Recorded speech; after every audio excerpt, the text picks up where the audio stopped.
أعوذ بالله من الشيطان الرجيم. بسم الله الرحمن الرحيم. الحمد لله والصلاة والسلام على سيدنا رسول الله وعلى آله وصحابته ومن تتبع هداه. اللهم علمنا ما ينفعنا وانفعنا بما علمتنا واجعلنا من الراشدين آمين. أما بعد، فقال المصنف رحمه الله تعالى: باب سجود السهو. قال: سجود السهو واجب. Sucud-i sahve vacip degan bu hozir secde sahviniki hukmi bilan o'tkazib ketdi. Secde sahvi nimadan iborat? Namozning oxirida ikki qatim secde qilishdan iborat. Sucud-i sahvi vacibun. Bu İmam Abu Hanife rahmetullahi alayhining qarashi va Hanifi mazhabda hisoblangan qarash. İmam Malik mo agar namozdagi nuqsonlik sababidan secde qilgan bo'lsa, vacib deb qo'ygan. Biroq ortiq bo'lgan bo'lsa, sunnat deb qo'ygan. İmam Ahmad ziyoda bo'lsin, nuqson bo'lsin, İmam Abu Hanifaga o'xshash vojib deb qo'ygan. Boshqalar sunnat deb qo'ygan. Va qala ba'duhum sunnah, ba'duhumning ichida İmam Shafi'i mubah. Hanifi mazhabidagi ba'zi ulamolar bor. Wal awwalu asah. Hanifi mazhabda shu vojib degan qarash shu sahihrak. Ya'ni İmam Abu Hanifaning kelishi shenski yo'lidan kelgan, dalil jihatdan bo'lsin, rivoyat jihatdan bo'lsin sahihrak. Sunnat degan qarashmi? Bu mu sahih? Yani asah deganga diqqat qilsanglar, asah degan muqobili sahih degan bo'ldi. Agar sahih deb qolsa, muqobili baklam ojiz ya fasid degan bo'ldi. Li'annahu shuri'a li naqsin tamakkana fi salah. Chunki secde sahvi namozdagi bir kamlik, namozda bo'lib qolgan bir kamlikni to'liqlash uchun, shuni tuzitish uchun yo'l qo'yilgan. Va raf'uhu vajibun. Endi ash kamlikni biz tuzitishimiz, to'liqlatishimiz vojibdir. Undan ekan ash vojibni chiqirdigan mush ishni qilish vojib. Kullu ma yuaddi ila al-vajibi fa huwa vajib degan qoida bo'yicha. Undan ekan secde sahvi yo'l qo'yilish sababi namozdagi egizbaslikni ya kamlikni to'liqlash uchun deymiz. Bunda bo'lgan hozir ma kitobninki ba'zi bablarni mana tizishga diqqat qilsanglar, qado salovat deb bab bo'ldimi? Yani namozni qazo qilish to'g'riliq to'xtaldi. Buniki nafl namoz to'g'riliq to'xtaldi. Bunda qarasanglar, qazo namozmi burun qolgan bir bo'shliqni to'ldirish, nafl namozmi xuddi bir tarafda olib aytsak, ba'zi ulamolar degandek farz namozlardagi qusur va kamlikni to'liqlaydigan roli bor degandek, ammo secde sahvimi shu farz namozlardagi bir egizbasliklarni tuzlaydigan, kamlikni to'liqlaydigan degandek bo'lishqa, bunda qarasak hammasi javobir lis-salavatil mafruda degan ma'noda. Wala yajibu illa bi tarkil wajibi duna sunnah. Secde sahvi qachon vojib bo'lsa, vojibni tark qilib qolsa, secde sahvi vojib bo'ldi. Lekin sunnatni tark qilib qolsa, secde sahvi vojib bo'lmaydi. Endi vojibni tark qilish bilan vojib bo'ldi degan vojib bo'lishning sabablarining birisi. Bundan boshqa sabablar bor. Bundan boshqa ishlar bo'lib qolsa, secde sahvi vojib bo'lishlar bor. Bu biri. Endi va vajaba nadran lil ma'duri bis-sahv. Sahvallik qilib, uzrlik bo'lib qolgan kishi diqqatsizlikdir. Sahvallikdan ashunda bir vojibni qilolmay qolgan va boshqa secde sahvi vojib bo'lgan ishlarni qilgan kishining uzrlik holatini ko'zda tutgan holatda secde sahvi yo'l qo'yilgan. Endi uzrlik degandikilar bu kamchilik taraf qilgan bir ishqa qasdlik yo'q. Undan buni ma'zur ko'rib, uning ahvoliga rioya qilib ko'zda tutib secde sahvi yo'l qo'yildi. Secde sahvi vojib bo'ldi. La lil mutaammidi. Lekin qasdlik bilan qilgan kishi, qasdlik bilan bir vojibni tark qilgan kishi bu qasdlik o'g'ashqa gunohkor bo'ldi-ku. Qasdlik bilan qilgan kishiga secde sahvi qilish kelmaydi. Unda kamchilik berilmaydi unga. Agar sunnat tezkir qilsa, ana bu sunnat amalga vojib tark etishlar vojib bo'ldi. Sunnat tezkir qilsa, sunnat tark etilsa-mi? Sunnat tark etilsa secde sahvi qilmaydi. Bo'ldi, ketdi. Namoz bo'laveradi.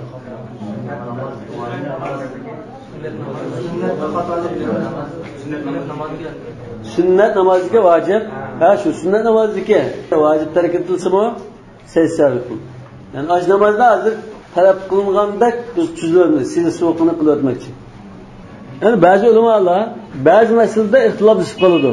Mesela maishni tark qilib qolsa ya maishni takrar qilib qolsa seysa vacib bo'ladi, bo'lmamdi deb talashlar qildi. Bu talashlar asli bir taqildi. Ash ish vaciblikda, sunnatlikda. Agar ashun biksa vacib desa, mush qarashga asosan seysa vacib bo'ladi. Yo'q, vacib emas, sunnat deydiganlar bor ba'zisini. Unda deb qolsa seysa vacib bo'lmaydi. Undan keyin bir ishninki hukmida sunnat yo vacibda ixtiloflashib qolgan bo'lsa, shuning asosan undan maishni tark qilsa yo takrar qilib qolsa seysa vacib bo'ladi degan masalada ixtiloflashib qoladi. Qala va yasjudu lahu ba'da as-salam. Hozir Hanafiy mazhabda seysahni qachonda qiladi degan masalada to'xtaldi. Seysahni salomdan keyin qiladi dedi. Yani salomdan keyin tashahhudni o'qib bo'ldik, shunama o'tirib bo'ldik oxirgi o'tirishni.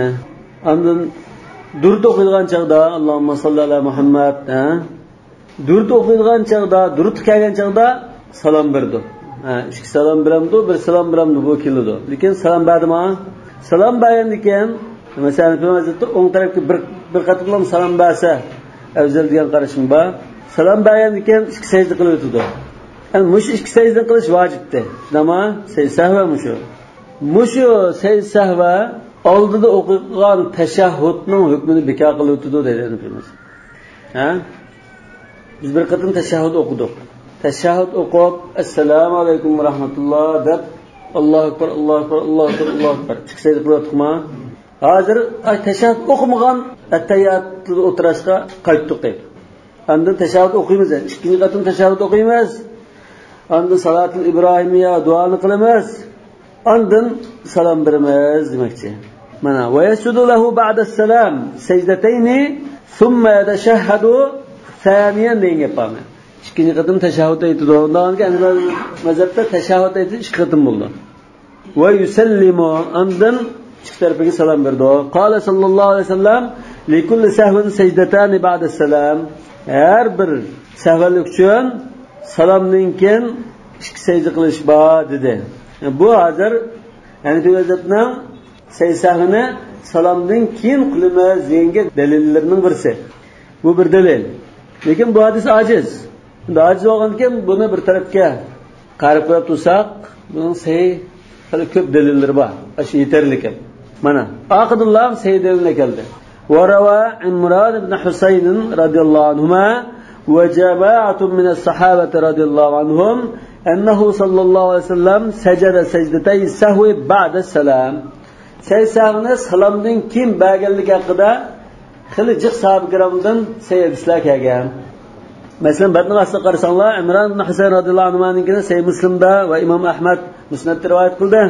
Abu Hurayradan muttafaqun alayhi hadis keldi. Ibn Mas'uddan muttafaqun alayhi hadis keldi.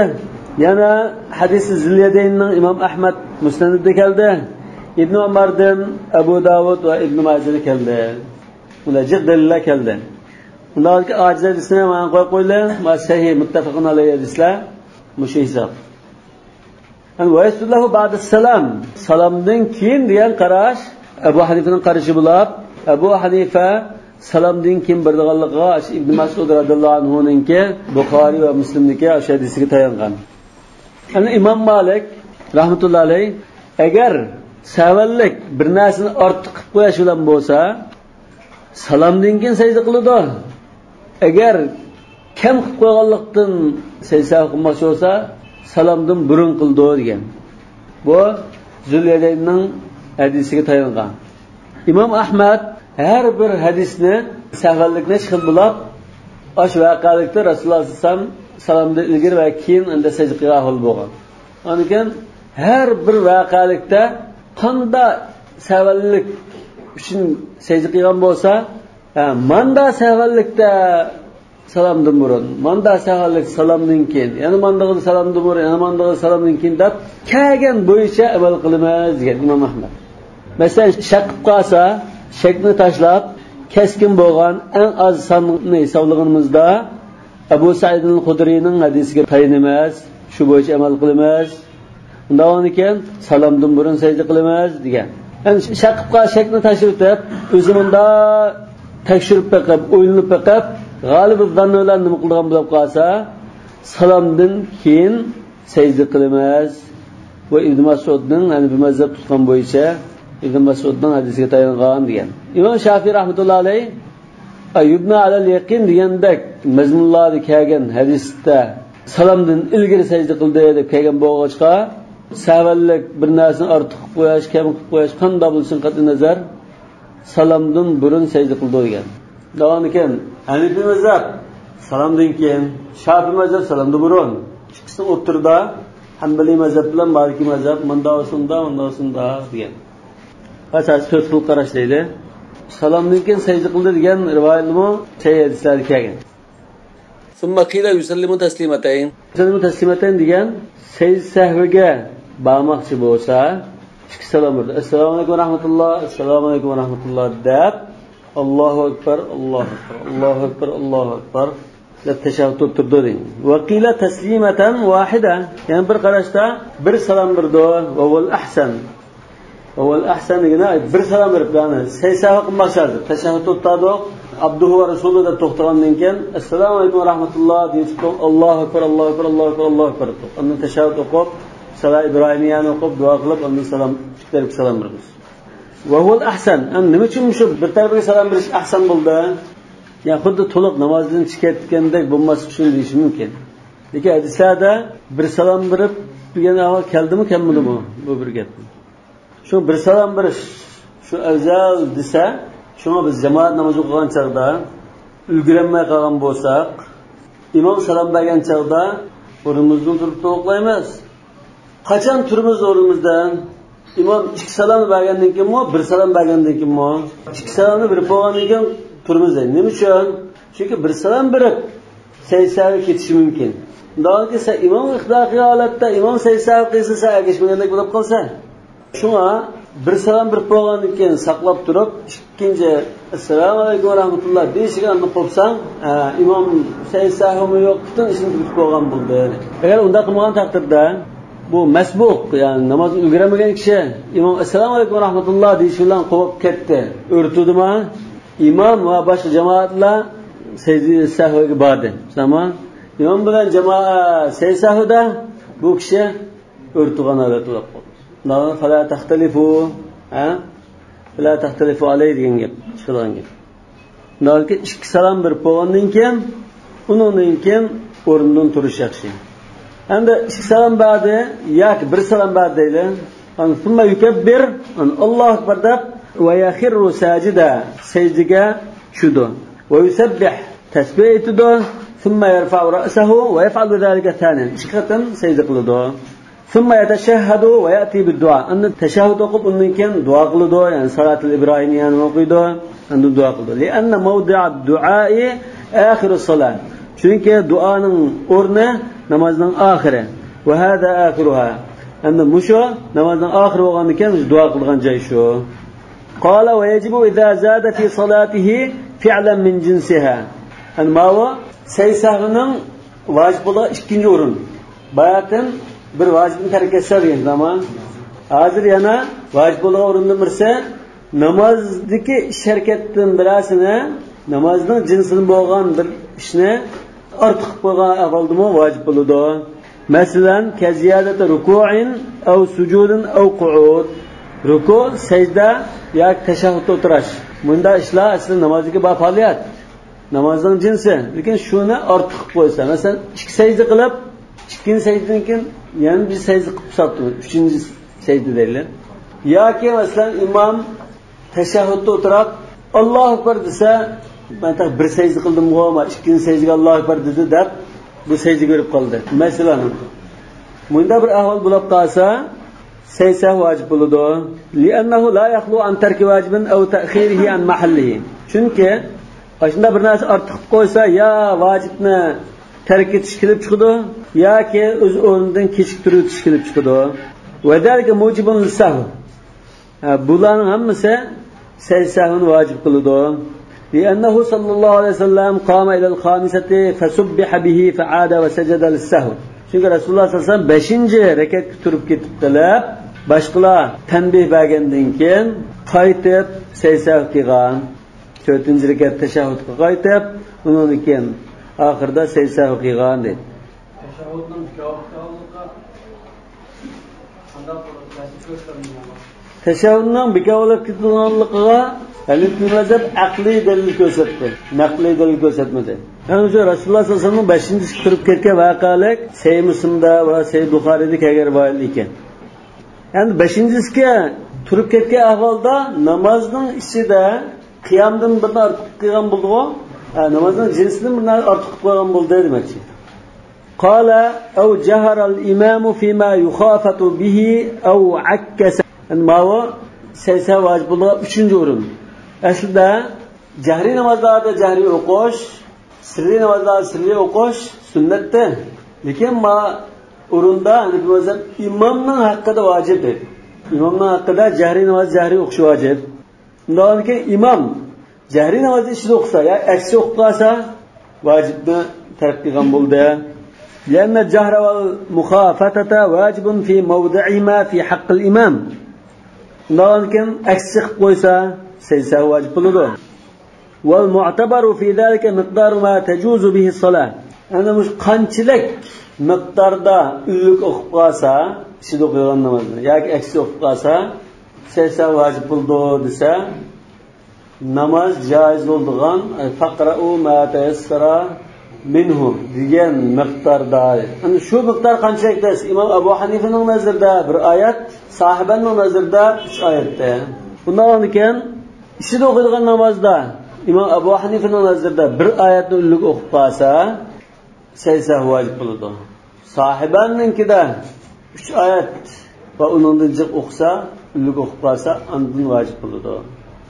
Albatta, jahriy namozlarda bir oyatni ulug o'qish Rasululloh sollallohu alayhi vasallamning sunnati bor. Kana yajharu bil aya aw al ayatayn ahyana.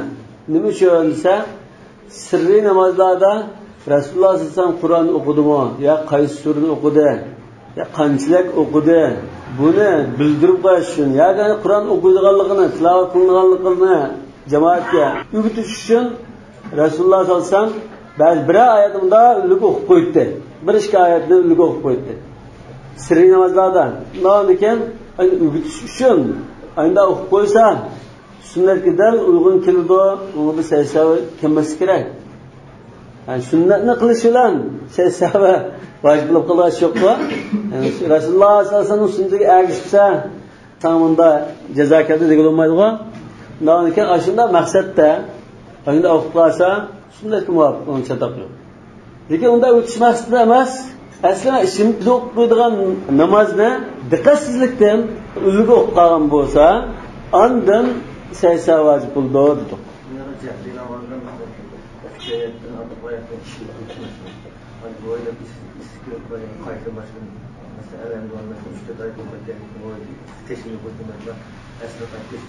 Ya asli qaysimi vojib bo'ldi. Ba'zanda peshimga turib, masalan, alhamdulillah robbil alamin deb ulug' o'qib qolgash bo'ldi. Keyin g'achsi bir oyat o'qib qolgan ekan, o'zini tuyishimki yoki jamoat ifoda bildisa, ishida o'qildi-ku. Shunday ahvollarda saysa vojib bo'ldi. Miqdar ma tajuz bihi as-salatu ala al-ikhtilaf. Yani imomning nazarida bir oyat, sahibaning nazarida 3 oyat. Lianna ma duna zalika qalil. Chunki uningdan tuvan bo'lsa, oz hisobdan. Mesela alhamdulillah qatida ishida o'qishga boshlaldingiz. Hammalarning nazarida saysa vojib bo'lmaydi. Alhamdulillah robbil alamin deb undan Ar-Rahmanir Rahimni ishida o'qishga boshlasa, Imom Abu Hanifa saysa vojib bo'ldi deydi. Sahiban alhamdulillah robbil alamin ar-rahmanir rahim deganga qadar Malik yawmiddin deb qolsa, uni saysa deydi. La yumkin al-ihtiraz anhu. Undan saqlanib bo'lmaydi insonchilikda shunda ulug' o'qib qoldigan yoki shunday ulug' namozlarda ishda o'qib qoldigan ahvollar bor. Al-qalil ma'fuun anhu degan qoida bo'yicha. Qala wa la yalzamu li tarki dhikrin illa al-qira'ata wat-tashahhudayn wal-qunut wa takbirat al-eidayn. Endi zikr, tasbih, duoga munosabatlik, o'sha o'qildigan, og'izda deyiladigan duolardan, qiroatlardan faqatlam shu oyat o'qish, illal qiroat degani o'shada qiraatul Fatihani ko'rsatadi va dammus sura masalan, mushuni ko'rsatadi. Chunki bir oyat ya 3 oyat miqdori o'qish farz u. Rukni qo'shish, nima? Unda o'qimasa namoz bo'lmaydi. Seysav qilishlarmi, rushlanmaydi. Ishada shu qiroat degani qiraatul Fatiha yoki Dammus surani vojib desak, shuni demoqchi. Va tashahhudayn, birinchi tashahhud va ikkinchi tashahhud duosi, qunut duosi, takbiratul aydayn, takbiratul aydayn degan ayit namoziga ziyoda 5-6 qatam bunda ziyoda tushiradigan takbirlar. Ashularni tashlab qo'ysa seysa vacip bo'ldi. Undan boshqa o'qilgan duo zikrlarni tashlab qo'ysa seysa vacip bo'lmaydi. Masalan, duo istiftahni tashlab qo'yibdi. Auzubillahi minash shaytonir rojimni tashlab qo'yibdi. Bismillahni tashlab qo'ysa vacip bo'lmaydi demoqchi. Masalan, subhana robbiyal a'la, subhana robbiyal azimni demay qolsa masalan. Albatta, bu tasbihni vacip emas degan, ya'ni bu mavzuni qarshini tutsa, ya'ni bu mavzuda ba'zi ulamolar vacip degan ahol bulduğu, bunun da seysa vacip buldu. Vacip demek seysa vacip olmaydı. Yani şu al-qiraat teşehhudeyni vel-kunuta ve tekbiratul aydayn niçin ise? Çünkü bu vacip. Ve ma ada zalika min al-azkar ket-tekbirat ve't-tesbih sünnetun. Qala ve in qara'a fi'r-ruku'i ew al-qu'ud secada lis-sahv. Rukuda turib ve teşehhud tutgan çağda Kur'an o'qisa seysa vacip buldu. Çünkü bu qiraatni o'zining joyida qilmay boshqa bir o'rinda qo'ygan bo'ldi. Va in tashahhada fil qiyam va ruku'i la yasjud. Lekin qiyomda turgan chog'da tashahhud o'qib qolsa, seysa vojib bo'lmaydi. Nima uchun? Asli buningdimi? Ishni joyida qilmay boshqa qilib qo'ygandan keyin vojib bo'lish kerak desa, yo'q. Va hada li anna al-qu'ud va ar-ruku' laysa mahall al-qira'a. Chunki qu'ud ruku' qiraat qiladigan joy emas. Al-qu'ud va ruku' Qur'on o'qiydigan joy emas. Fakana taghyiran fayjib. Shunga uni joyini o'zgartirayotgandek bo'lib, seysa vojib bo'ldi. Val qiyamu mahallu sana. Qiyam degan, qiyam turgan vaqtimizda subhanakallohumma masalan, alhamdulillahi robbil alamin anda hamd sana aytilgan bir o'rin bo'lg'achqa, buning da tashahhudni o'qib qolsa, jiq bir o'zgarish bo'lgandek bo'ladi. Fala yajib. Unisiga tashahhud duosinimi Qur'onda surinib aytgandek o'tibdi deb keldi-ku. Bu Qur'on oyatlariga bir yaqinlashib qolgan bir zikr tasbih duo bo'lgandan keyin cho'ng o'zgarish bo'lmaydi. Va qila in bada fil qu'ud bit tashahhud thumma bil qira'ati fala sahwa alayh. Yana bir qarashda o'tgan chaqda tashahhud bilan boshlabdi at-tahiyyatu lillahi deb. Undan keyin aqlillam Qur'on o'qish ketibdi. Bunda ulab qolsa seysa kelmaydi. Walau sallama sahiyan qabla at-tamami sajada lis-sahwi. Tashahhudni tamomlab bo'lmaylar, salom berib o'tib qolsa seysa vojib bo'ladi. Nima uchunsa? Chunki salom berish o'rin emas buni. Asli tashahhudni tamomlab bo'lib salom berishim kerak dedi. Qala wa man saha marratayn aw akthara takfihi sajdatan. 2 qatam ya 3 qatam tavallik nech qatam sodir bo'lib qolsa, bir qatimliq seysa va hisob bo'ladi. Ya'ni bir qatimliq seysa 2 sajda qildik-ku, shu hisob bo'ldi. Asasen bu umum ulamoning qarashidir shu. İmam Avzai 2 sahvalikdan qilsa 3 sajda, 3 sahvalik qilsa 6 sajda qilish lozim. Har bir sahvalikka 2 sajda.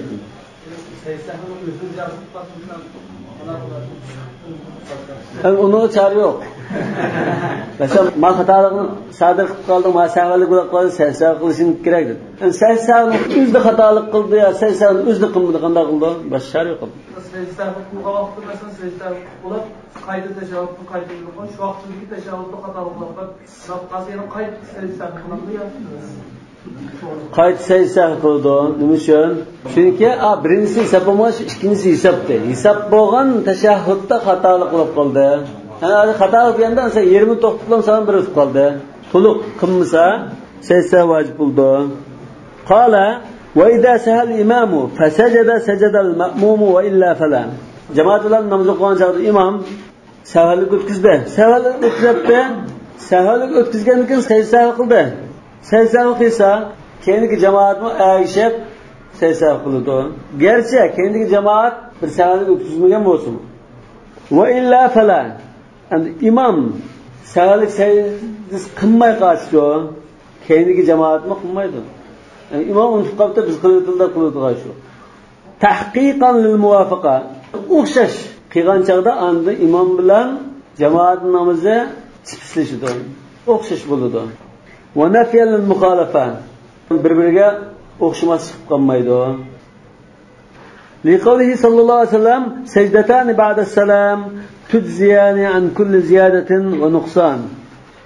Salamdan keyin ikki sajda har qanday ortiq kamlikni to'liqlaydi degan mushahidga asosan debdi. Bu ojiz hadis.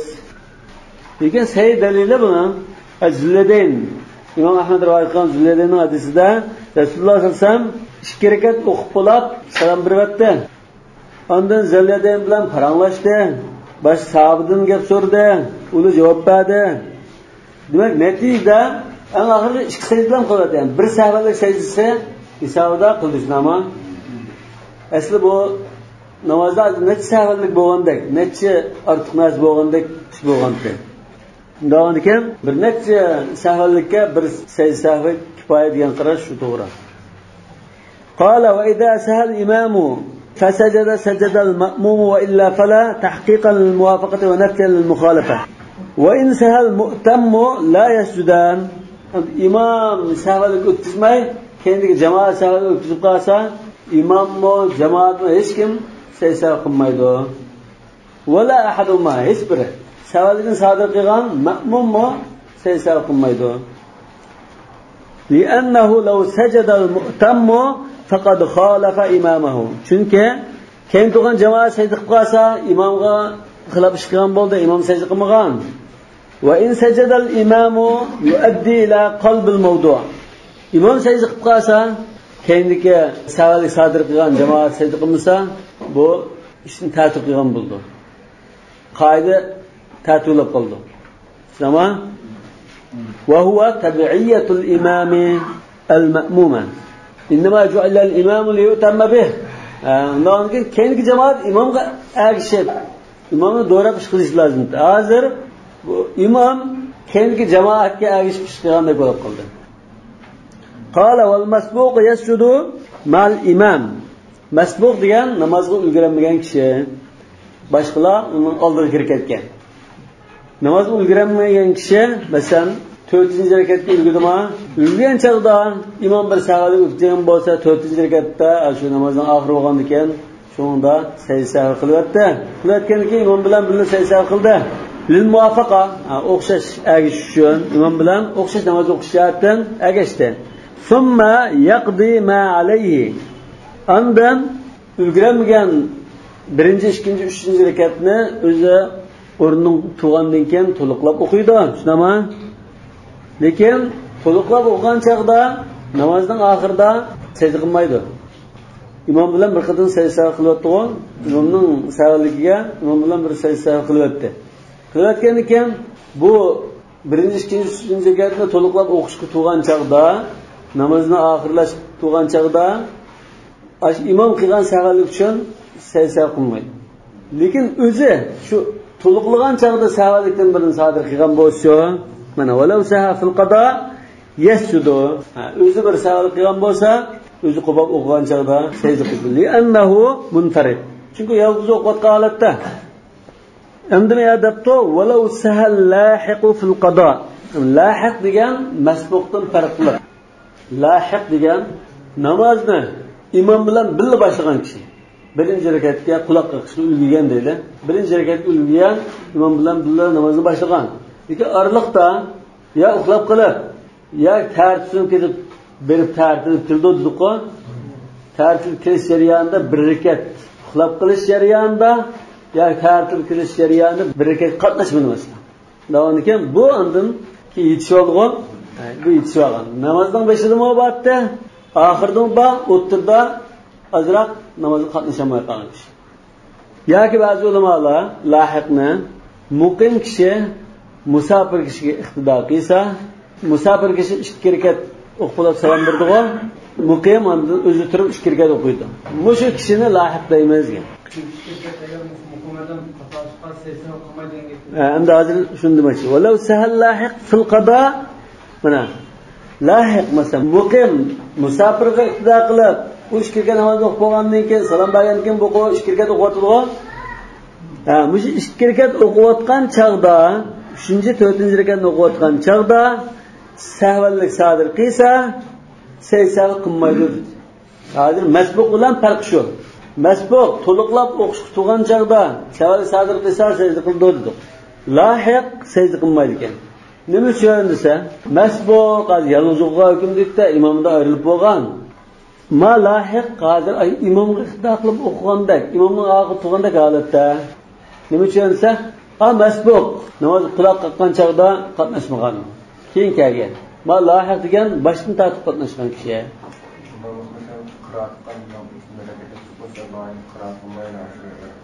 Ash qiraatmi?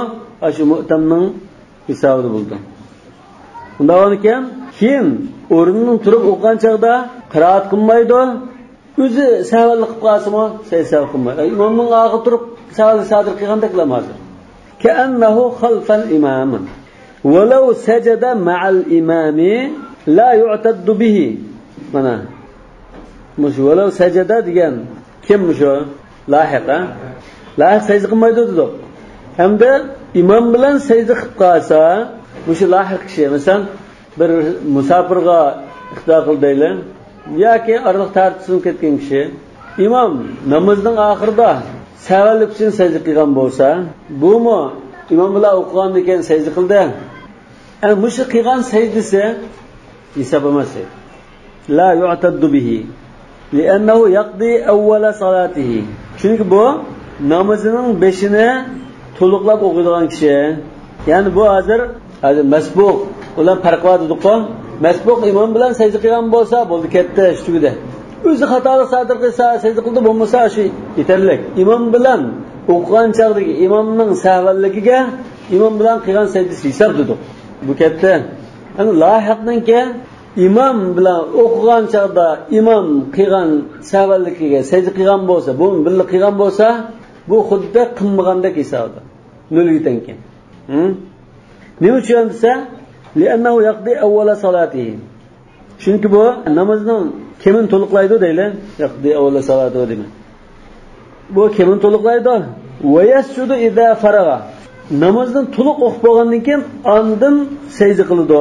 Imom bilan imomning xatoligiga qarta qilgan sajdasi hisob bo'lmaydi. Li'anna mahallahu akhir as-salati kama marra. Chunki bu sajda sahvininki o'rni namozning eng oxiritda deydi.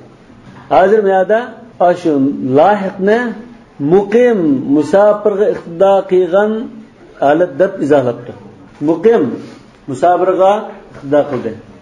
Sonki musafir 2-rakatida sajda qildi. 2-rakatdan keyin tashahhudda. Bu ishni tugatdi.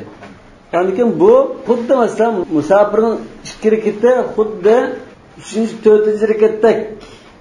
Bunda hisoblab aniqmazda. Hozir bu 3-4-rakatga yugurgandek, ondan 1-2-rakatni qazo qildigandek. Yoki bunda desak bo'ldi. 1-2-rakat imom bilan buni o'qidi. 1-2-rakatni o'qib bo'ldi.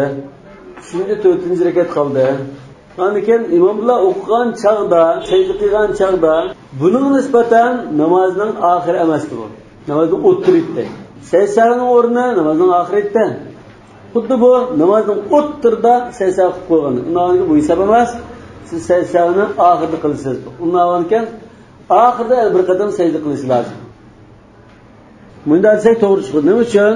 Ya'ni bu mazhabda imom bilan birga o'qigan namoz, ash imomning namozi nechinchi rakat bo'lsa, jamoatning 3-rakat bo'ldi.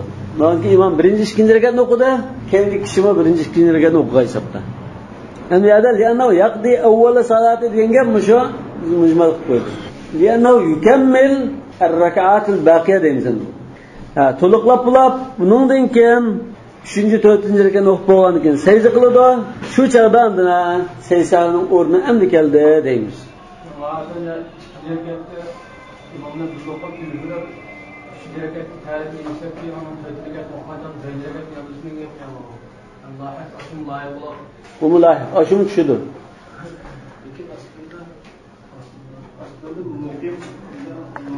Musafirning keyingi o'qigan mas'ullarga o'xshaydi.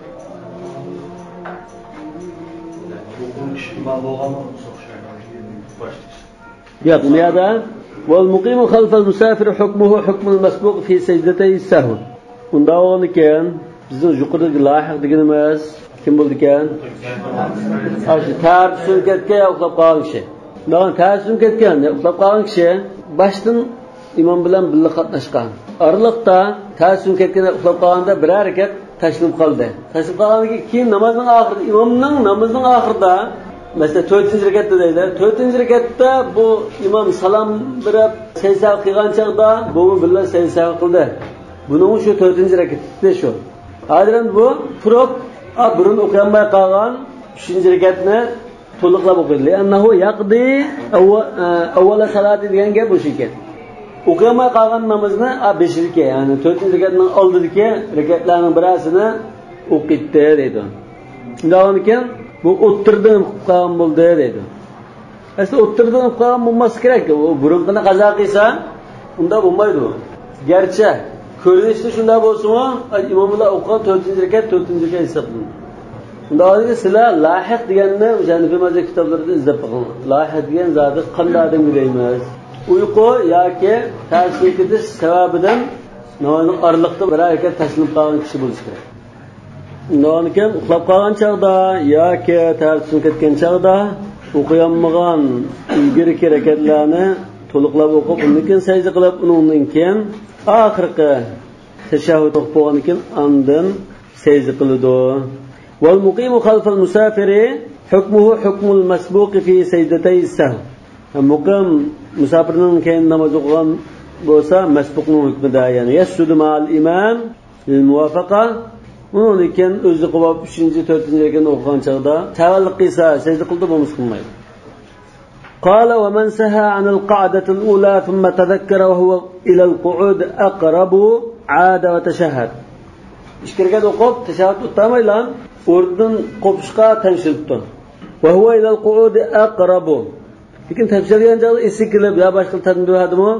Şuna kopay edip tuğan halatta ahvalı karayımız eydi. Eğer oturuşta yakın halatta olsa kayıt olurdu. Eğer örtürüşte yakın asas kopap olgan olsa ya yakın halatta olup kalsa kopap gitti deydi. Hem ya da وهو إلى القعود أقرب عاد وتشهد لأن ما يقرب من الشيء يأخذ حكمه ولا يسجد للسهو. Kaçı oturursa seysekun. Yani oturuşta yutkilmegende hesapta. Bu sahih. Bu sahih yani bir mazhab qarash bir necha qarash bo'lsa, mush qarash sahih. Ka'annahu lam yaqum. Wa in kana lil qiyam aqraba lam ya'ud. Qubab bo'lgan bo'lsa, ya qubab bo'lgan holat yaqin bo'lib qolgan bo'lsa, qayta o'tirib yurmaydi. Li'annahu kal qa'im. Çünkü bu qubab bo'lgan kishiga o'xshash. Shu ba'zilar masalan 3-rekatga shunda o'tamadan qubab ketib qolsa, tasbih aytadi-ku, subhanalloh deydi. Qubab bo'lgan bo'lsa, qaytmaydi. Qaytmasa subhanalloh, subhanalloh davrdi. Eski qubab bo'lgandan keyin qaytmay o'qsam bo'ldi deb imom bilgachga o'tamagan. Va yasjudu lis-sahv. Albatta tashahhud o'tamagan ekan, savallik sajdasi qiladi. Litarkil vajib. Va li'annahu sallallohu alayhi vasallam fa'ala kadhalik. Qala wa in saha 'an al-qa'dati al-akhirati faqama. Oxirgi o'tirish namda ma baytanse bir 2-rekatdan keyingi o'tirishda ma o 4-rekatdan keyingi o'tirish desak, shuni o'tamaylam qo'yib ketib qolsa 5-rekatga turib ketdi deydi. Adam alam masjid 5-rekat ichida sejdiga bormagan bo'lsa, qachida qaytib o'tirib bilan sejda qilvasi bo'ldi. Lima rawayna annahu sallallohu alayhi vasallam qama ila al-khamisati fasubbiha bihi fa'ada. ولأنه قد بقي عليه ركن وهو القاعدة الأخيرة. Çünkü onun hazır kıldığı fakat bir rükün kaldı dedi. Bir farz kaldı dedi. وهو القاعدة الأخيرة. Ahirki oturuşunu kılmay kalgan. فيعود ليأتي به في محله. Ondan ki gaç kayıtlan cayda ada kılınış için oturuludu. ليتم فرضه. Farz namazını tamamlayış için. وسجد للسهو لما بينا. Bu meselede icma alınmalı.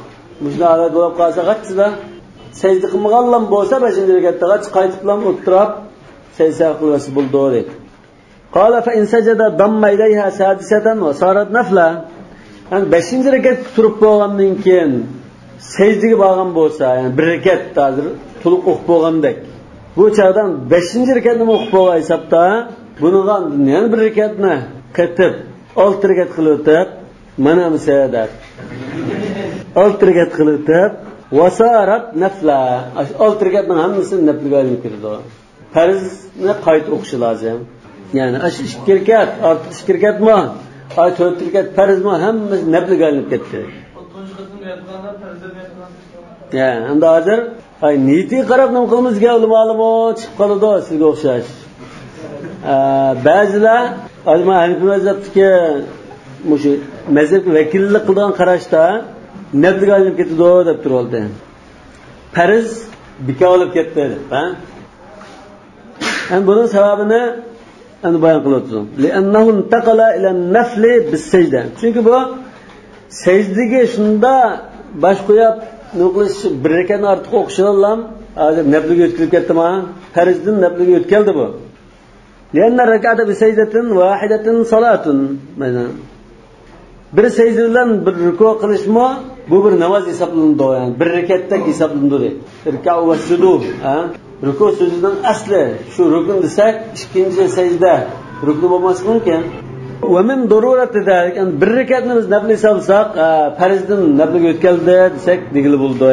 Yani unda bo'lsa, nim bo'lib chiqdi desa, xurujuhu min al-fard. Farzdan chiqayotgan bo'ldi bu. Tabiiy holatda farzdan chiqib qolgan bo'ldi. Faqat xaraja, ularning farzdan chiqayaptimi? Va baqi alayhi ruknun. Yani farzdan chiqayotgan chaqda, farz namozningki rukundan birisi qolib qolgan. U bo'lsa al-qa'datul akhira. Fabatala farduhu. Lekin bu hozir ash rukunni ado qilmay farzdan sirtiga chiqayotgan ekan, u farzi to'liqlanmagan ekan, farz bekor bo'lib ketdi deymiz. Fayadumma ilayha sadza. Qanday qilamiz endi bu shunda holat duch keldi desa, yana bir rekatni qatib 6 rekat qiladi ekan. 6 rekat qilsak, 6 rekat hammasi naflga ketadi. Nima uchun sen 5 rekat deyil desak, 5 rekat bilan nafl o'qish yo'qda. Shuni 6 rekat qilamiz. Va qala Muhammad batalat salatu aslan binaan ala aslan mana. Bayatni shayx degandak tigidan bekor bo'lib ketdi bu deydi. Yani bu naflga o'tkazish yo'qmi? Shu 5 rekatning hammasi bekor bo'ldi deydi. Wa huwa annahu mata batalatul fardiyatu batala aslu salati indahu. Yani İmam Muhammed'in asl bir qoidasi namoz tigidan bekor bo'lib qolsa, bu naflga yaramaydigan bir narsa bo'lib ketadi. Deydigan qoidasi bo'lg'achqa nima uchun unda qoidasi qilib oldingiz desa, li'anna tahrimata uqidat lil fard. Alloh barda quloq qilgan chaqda shu niyat nimitda farzga niyat qilgan. Fayabtulu bi butlanihi. Daniken ash tahrima bekor bo'lib ketdimi? Bekor bo'lib ketgan ekan, u namozmi bekor bo'lib ketdi tigidin. Va indahuma shaykhan namoz farzligi bekor bo'lib ketib qolgan taqdirda hech bo'lmasa naflga yaraydi bu dedi. La yabtul aslu salat. Namoz tigidin bekor bo'lib ketmaydi. Lianna butlan al-wasf la yujibu butlan al-asl. Chunki buning sifati o'zgarib ketib qolsa, shunda o'zgarib ketib qolsa, bu tigidin asli u narsa bekor. Masalan, biz pullar bo'lmoqchi tunaman. To'yga pullar etildab niyat qildik, shuni tutish qildik. Tamam. Keyin birolar ko'rishini qo'yib qilib, bu sheyliga alishkasini to'kitamdoq. Şöyle olsun mayli bu tamam lekin pullardan şöyle o'zgarib ketib qoldi. Mayli deymiz. Undan keyin nafla bo'ldi. Pullar bo'lmasa şöyle bo'libdi deb. Li'anna tahrimata uqidat li salatin hiya farz. Chunki bu quloq qiqish aslida farzga quloq qilgan. Lekin misalan namoz niyat qilish bor. Shu niyat bor edi. Farzlik sifat sal o'zgarib dabliga aylanib ketgan bo'lsa-mu, shu namoz degan bir sifat. Ya'ni tamoq yeyish, tamoq ekilish mehmonning oldi degandek bir nima bo'lgan uchun. Ikki namozni 3-rekatga qo'yib ketib qolib, shunga sajda qilib bo'lgan bo'lsa, 4-rekatni qo'ydi, 4-rekat nafl bo'lib ketdi. 4-rekatga farz keyin bo'lmaydi. Hozir shunday hisoblaydigan o'rinlar keldi, sajda qilmagan taqdirda. قال وإن قعد في الرابعة قدر التشهد ثم قام عاد وسلم. ما توتنز ركعتة تشهدنا وقمت. تشهد وقمت لكن قدر التشهد أتربت. أترشنا أتربت ده. Summa qama aada. Qo'yib ketib qolgan bo'lsa qachon qaytib o'tirib oladi deydi. O'tiriblar va salom bersa tushdi. Liyanahu baqiya alayhisalom. Chunki uningga salom berishdan qolib qolgan. Va ma duna ar-rak'ati bi mahall ar-rafd fay'ud. Bir rak'atdan tuvan bo'lib qolsa, uni qachida rad qilib o'tiblar, asqimoqchi bo'lgan asq qaytwas bo'libdi. Bir rakat bo'lib qolsa, uni yo'q chiqarib bo'lmaydi deb, yana rakat xatoda dedi. Lekin bir rakat az bo'lib qolsa, uni rad qilsin bo'ldi. Va in sajada, endi 5-sida sajda qilib qolsa, ma'va bayatan bir masala Xudodan sho'g'irishning misoli bu tashahhudda faqat o'tamagan misol. Tamam? Endi bu yerda tashahhud o'tadi. Tashahhudda o'tirib, lekin tashahhud o'qimasimi, 5-rakat qilib ketib, sajdaga boradi hozir. Sajdaga borgan bo'lsa-mu, bu chaqdamda bu nafliga aylanib ketadi demaykanmiz. 4 rakat farzga hisob, chunki qa'da qadra tashahhud. Tamam? Çünkü hadiste "İza qulta hada ve fa'altahu" yani qa'adta qadra tashahhud faqat tammat salatuka degan bo'g'achqa namoz tamom bo'lgan hisobda. Bundan keyin 5-rakatni o'qidik. 4 rakat farzga hisob qilib ketdi, farz tugdi. 5-rakat bir namoz bor. Endi qanday qilamiz? 6-rakatni qatib o'qib unga qaydum ilayha rak'atan sadisatan va yasjudu lis-sahwi demak. 6-rakatni qatib o'qib savalik sajda qiladi. Var rak'atani lahu nafila. Bundan keyin 4 rakat farz hisob, 2 rakat nafl bo'ldi. Li'annahu sahha shuru'uhu fi an-nafl ba'da itmam al-fard. Chunki bu farzni o'tirish bilan tashahhud o'qimasimi, o'tirish bilan farz tamom bo'lgan bo'ldi, hadisga asosan. Ondan farz tamom bo'lgandan keyin bu 5-rakat tug'an chaqda nafliga tug'andek bo'ldi. Fayadum ilayhi sadisa lin-nahy 'anil butayra. Yalnız bir rakat namoz o'qishdan to'sqan hadislar bo'lg'achqa 6-rakatni qatib o'qib, 2 rakatni nafliga o'zgartirdi. Bo'lmaydi deb. Nima uchun esa yalnız taq bir rakat nafl o'qishdan to'sqan hadislar bo'lg'achqa 2 rakat qildi. Bu hozir o'tgan bergan topshiriqcha chiqmadi. Vitrdan boshqa ixtiyoriy naflni 1 rakat, masalan kunduzda masalan ya kechida bir rakat men vitrdan boshqa bir rakat namni o'qsam bo'lamdi deb qolsa hukmi nima degan?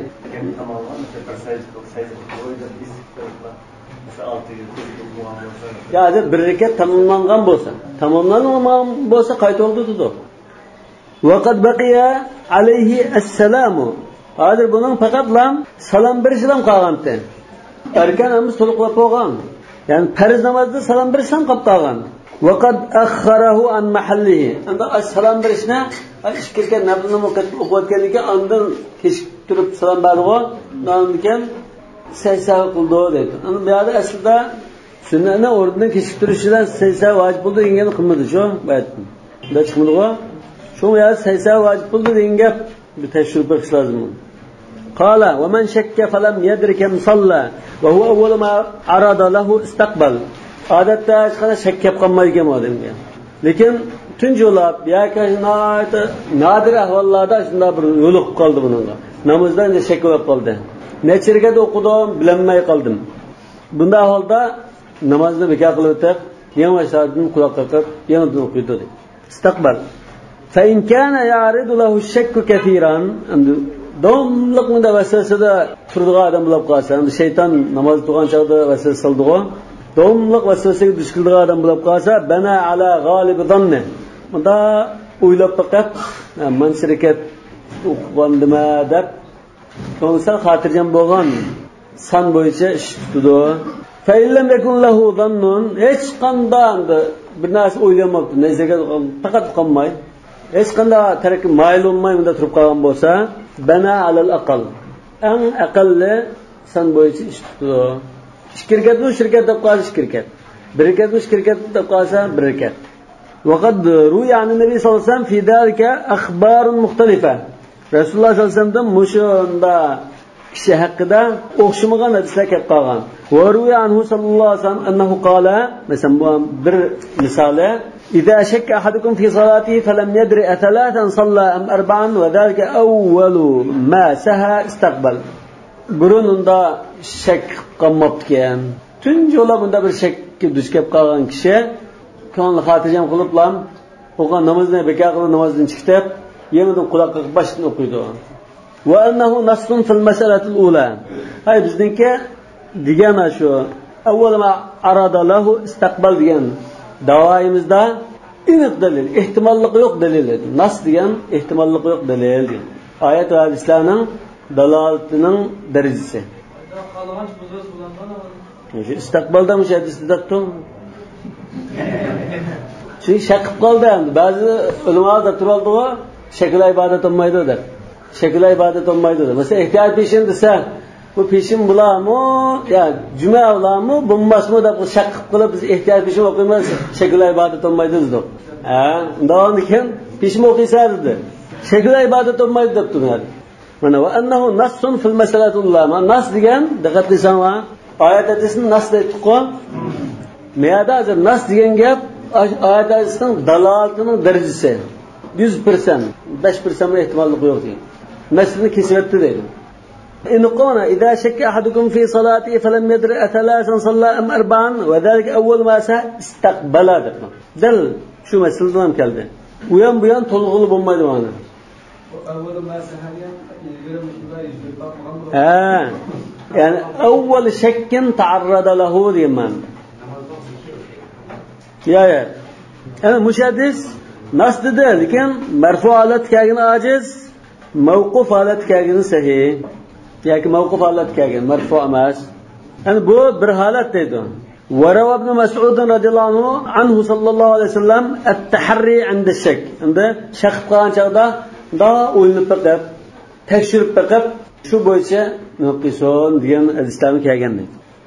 Bu muttafaqun alayh. Ve idza shakka ahadukum fi salatihi falyataharra as-sawaba falyutim alayhi thumma yusallim thumma yasjud sajdatayn. Fahamalnahu ala kathrat shak. Birinchi rivoyatni biz davasasi kam mana tinjolabda kelib qolsa, yana quloqqa o'qisa degan ma'noda tushundik. Ma hadisni domliq qashvasi shu duch kelib qoldigan kishi haqida tushundik. Yana bir hadisda Waraw ibn Auf Abdurrahman ibn Auf wal Khudri Abu Sa'id al-Khudri radhiyallahu anhu sallallahu alayhi wasallam al-bina ala al-yaqin. Yani bir hadisda en keskin bo'lgan miqdorni hisoblab turib davomini o'qisin degandek rivoyatlar kelgan. Fal yulqi shak wal yabna ala al-yaqin degandek. Al-yaqin qasidda en azog'ini. Shirkatni bo'lsa shirkat yaqin, birikatni shirkat bo'lsa birikat yaqin. Fahamalnahu idza lam yakun lahu ra'yun. Dalga hech qanday bir tarafdan tarjih qilmagan ahvolda mushahidga asosan amal qilamiz dedik. Amalan bin nusus kullaha. Ash hadislarni hammaga teng amal qilamiz deb hammani bir holatga qaratdik deydi. Thumma idza bana degan idza bana ala al-aqall al-mutayaqqin en az degan miqdorda hisoblab turib, oyog'ini davomlashtirib o'qimoqchi bo'lsa, yaqudu fi kulli mawdi'in yuhtamalu an yakuna akhirat salat. Namozning oxiri bo'lib qilish ehtimoli bor, har bir o'rinda o'tirdi. 2 rakat o'qidikmi? 3 rakat deb shak qildik-ku. Shaqida 2 rakat hisoblab o'qidikmi? 3-chi rakatni o'qisak, 3-chi rakat bu aslida 3 rakat o'qib bo'lgan bo'lsak, va 4-chi rakat o'qigan ekan, oxiri salat hisobi bo'ldimi? 3-chi rakat bo'lsa bir o'tirdi. Mesela şu. Niyada shunda debdi, arruzan an tarki fardul qada.